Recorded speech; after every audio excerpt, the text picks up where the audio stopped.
with our next lesson, heritage management. You all know we need sources to carry out historical research. There are three distinct types of sources: oral sources, written sources, and material sources. But do you ever wonder where these historians go to look for these sources and who maintains these sources? Well, the institutes that conserve sources and store sources are museums, libraries, and archives. Let's learn about each of these institutes in detail. We begin with museums. Actually, in olden times, museums were created to organize and manage the antiquities collected by members of royal family and elite families of the medieval Europe. Today, however, museums display as well as preserve the articles related to our rich historical heritage. These museums also undertake necessary treatments for the preservation and conservation of these resources. There are many famous museums in the world. Today we will study some of them. We begin with the Louvre Museum in France. The Louvre Museum at Paris was established in the 18th century. Antiquities collected by the members of the royal family were exhibited in the Louvre Museum. This also includes the much acclaimed painting of Mona Lisa by Leonardo da Vinci. The collection in the Louvre Museum increased to a great extent when Napoleon Bonaparte brought back different antiquities and articles from his conquest, especially from his conquest of Africa. The next museum that we will study is British Museum. The British Museum in London was also established in the 18th century. This museum exhibits art objects and ancient artifacts which were collected by the British people from the different colonies. Presently, this museum comprises of presently the collection comprises of 80 lakh objects. National Museum of Natural History, United States of America. Many of you must have seen this museum in the movie A Night at the Museum. This museum is managed by Smithsonian Institute, and this was established in 1846.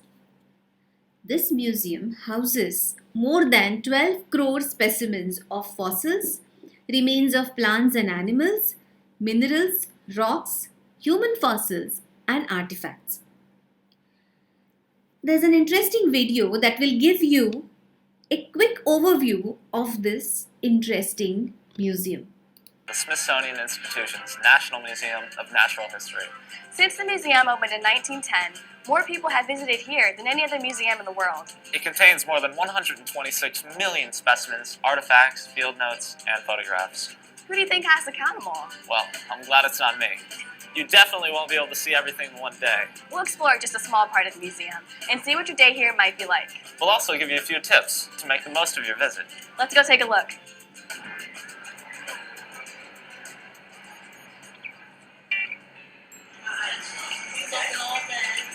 There are 2 entrances to the museum, and all bags are checked.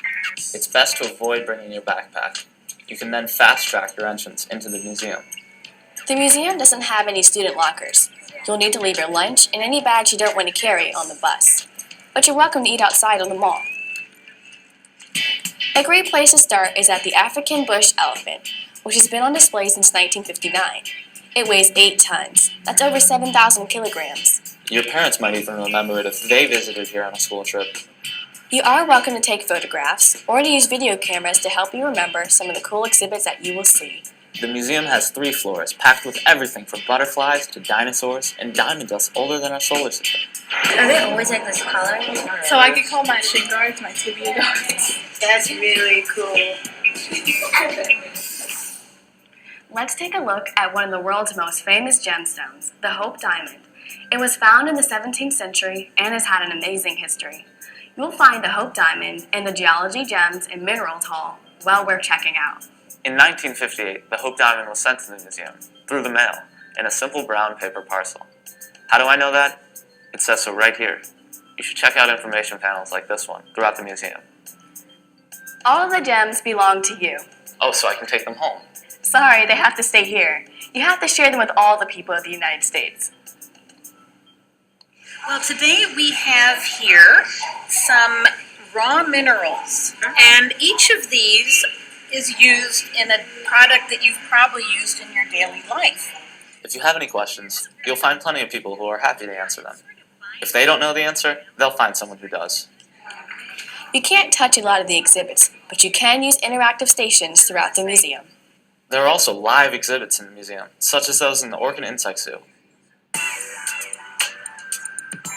The museum isn't just a place where people come to look at exhibits. It's also home to many scientists conducting research into the origin and history of Earth and other planets, discovering and interpreting the diversity and history of life on Earth, and studying human diversity and culture change. The ocean covers more than 2/3 of the planet. It is a global system essential to all life, including yours. Meet Phoenix, the largest inhabitant of the Sant Ocean Hall. Phoenix is a full-scale model of a living North Atlantic right whale that scientists have been tracking since 1987. Right whales can weigh as much as 12 African elephants. And whales are one of the biggest animals that have ever lived. There's so much to see and do in the Ocean Hall that you could spend your entire day here. There's Nemo. I found Nemo. Wow. Oh, what's this thing? It looks like a dinosaur. Well, that's very good. It actually is the dinosaur of fishes. This is called a coelacanth. And coelacanths were well known from the fossil record and then thought to have gone extinct about 65 million years ago along with the dinosaurs. And then in 1938, a living coelacanth was found off of South Africa. So for the marine world, it was the equivalent of finding a living T-Rex. Wow. In the Mammal Hall, you'll see what the earliest mammals look like and one particularly important species, you. The hall is full of amazing animals from around the world in life poses. I've always wondered how they're prepared for display.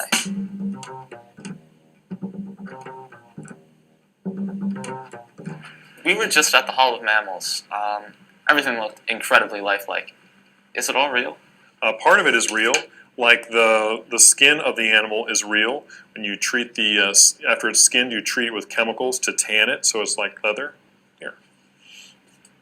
But parts that aren't real is after the skin is tanned, you have to create some kind of a form for it, or a mannequin. This is a commercial form for a raccoon. That's something that you can buy and use for a mount. But other times you make them yourselves. This is for a bird, and this is a homemade one. This is another one that I've carved, and that's what's inside this penguin. And so it goes like that. Other parts that are not real are things like these eyes. Like this is an eye for a wolf.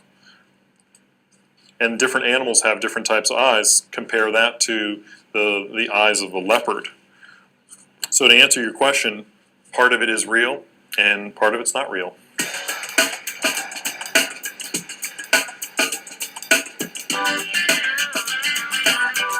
Wow, I'm exhausted. Well, I told you it was a big museum. We didn't have enough time to look at the dinosaur hall, the 4.6 million-year-old meteorite, or even the African Voice Marketplace, where you can see toys children have made from recycled materials. There's plenty for you to see, and we're sure you'll enjoy your visit.